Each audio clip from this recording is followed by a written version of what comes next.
Hi, Elaine here. Today I'll share the secrets of how to create perfect page numbers in Affinity Publisher. Not just simple page numbers either. I'll include creating a text style for the page numbers, show how sections give you superpowers in the page numbering department, and how master pages can be nested to create flexible formatting. I have recently had multiple questions about page numbers, so hopefully today's video will answer all of your questions. Let's go and take a look at the book we're using.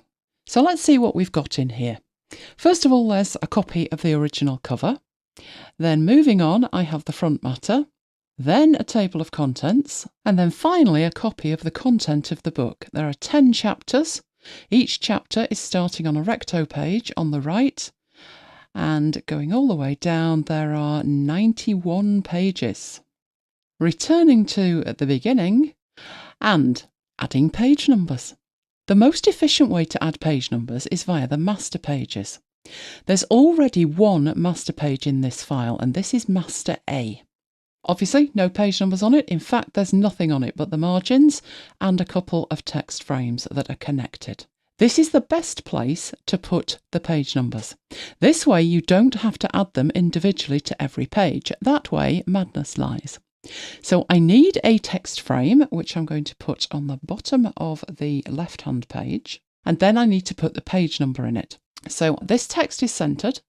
If I then go up to Text, Insert, Fields, Page Number, it inserts a page number. It does display it as a hash, but that will be updated when you're looking at a content page rather than a master page.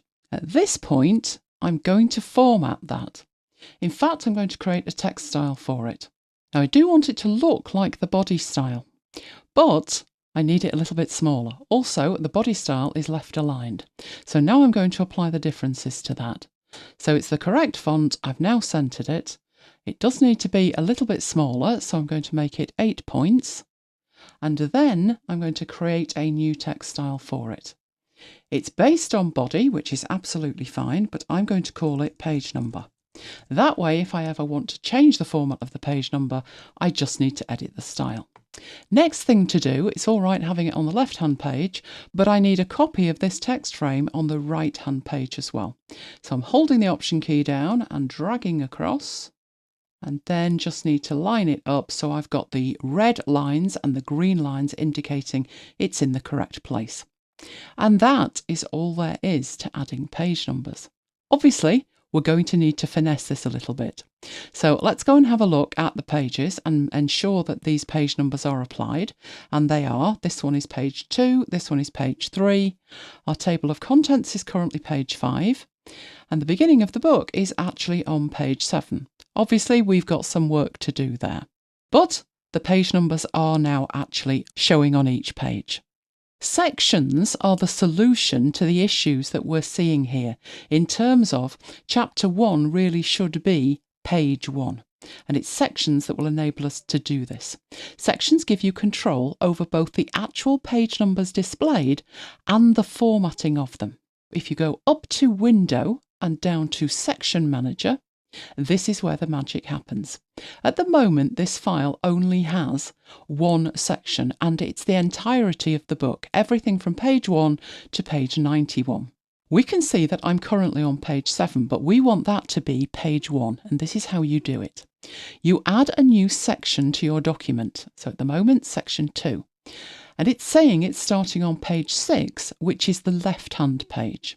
Now, I actually want this to be starting on page 7, so I will change that to 7 on the right-hand side.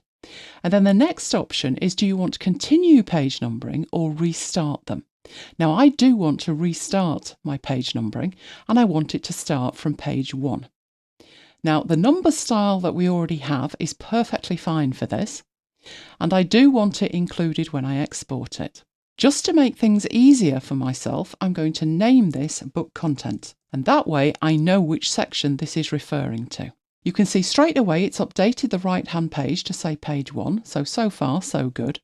I'll close this so we can actually see it, and the next page that needs a different page number is the table of contents. This also needs to be a kind of page 1. Usually in a book, the numbering is in a different format to indicate that although it is the first page of the table of contents, it's different from the numbering format used for the book. So back up to Window and again down to Section Manager and create another section. It automatically knows that I'm on pages 4 and 5 at the moment, so instead of adding a section at the end, it actually puts it in the correct place in the Section Manager. Right, this one is starting on page 4. It's actually page 5 that I want it to start on, the one on the right hand side. Again, I want to restart the page numbering. Again, I want it restarted at 1. This section is my table of contents, and the difference this time is I want to change the number style. I want it to be Roman numerals, which has deleted my section name, so I'll put it back. And there we have it.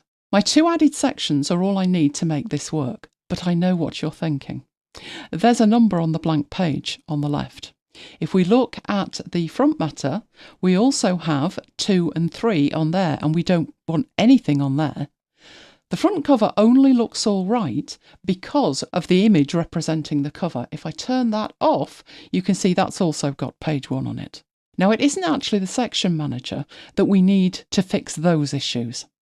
What we need is another master page. So I'm going to click a new master page. I do want it to be for a spread. Everything else is exactly the same. And I'll click OK. And we need to do absolutely nothing to this. It's completely blank, and that's what we want. If you think about pages 2 and 3, we just don't want to see the page numbers. So if I apply that blank master to 2 and 3, the page numbers disappear. I can also do that to page 1, although you don't see the page number. Now, when it comes down to here, I don't want to apply that master B, the blank one, to both pages. I only want it applied to the left-hand side. So if I drag this and I hover over the middle, you will see that there is a blue border around pages 4 and 5. But if I move it slightly to the left, you can see the blue border shrinks to only wrap around the left-hand page, which is what I want. And finally, this first page here, page on the left is following on from the table of contents, hence it's in Roman numeral format. So again, I'm going to grab Master B and apply it to that page. So let's take a swift look at what we've got now. Nothing on the cover page, even when I toggle the image off. Nothing on the front matter. Page number showing only on the right-hand side of the table of contents and only showing on the right-hand side of chapter 1. So we go through these. The other ones here are numbered correctly. So far, so good. Oh, there's got to be a bonus, hasn't there? And that is the ability of Affinity Publisher to nest master pages.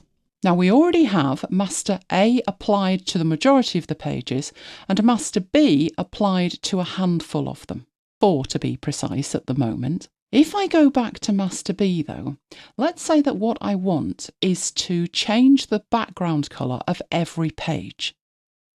You may be thinking, oh no, now we'll have to duplicate masters and do all kinds of incantations. Actually, you have everything you need here to do that already. What I'm going to do here on Master B is put a placeholder for an image.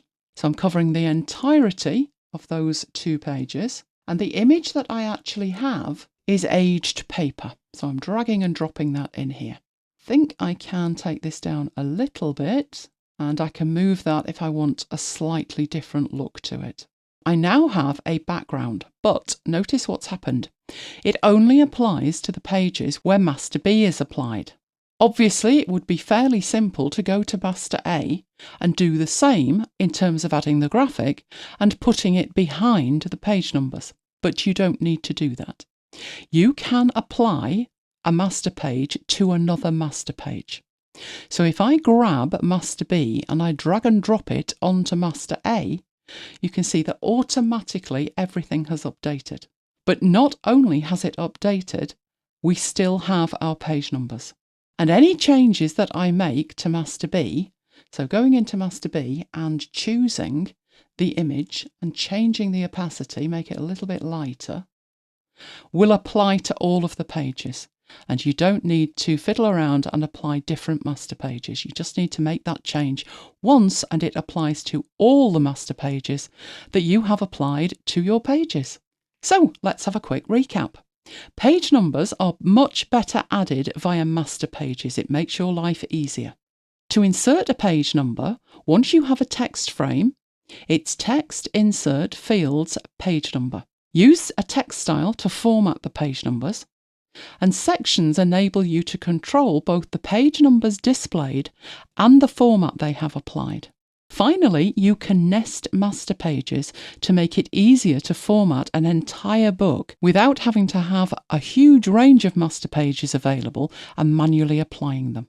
And if you'd like to learn more about text styles in Affinity Publisher, there is a deep dive available, and there's also a deep dive available for mastering master pages in Affinity Publisher. The links for those are in the description. If you want new tutorials and tips and tricks on a regular basis, check out my free training at elainegiles.com/VIP. Hit the subscribe button and notification bell so you don't miss future tutorials. And if you have any requests for specific tutorials, be sure to contact me. I would love to hear from you. Thanks for watching, and see you next time.